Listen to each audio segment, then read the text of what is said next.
This is Poco X5 5G, and today I'm going to demonstrate that you can scan a document and later transform it into a PDF file on this device. So to begin with, you will need to make sure that you have the Google Drive app installed on your phone, then launch it, sign into your Google account if you haven't already.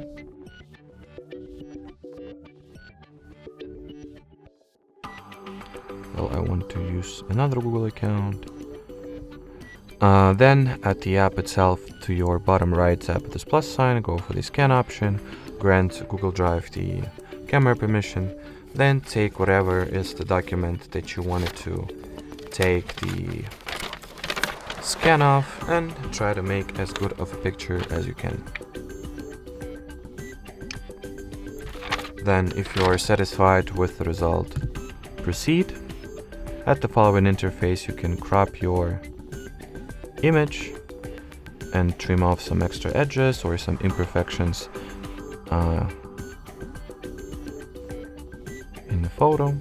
So frame the part of the photo that you would like to include in your final document, or rather PDF file, and then just save it.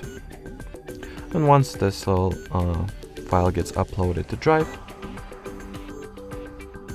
not this one. Okay, sure. So here you have it. Alrighty, so that will be it for today. Thanks for watching and bye-bye.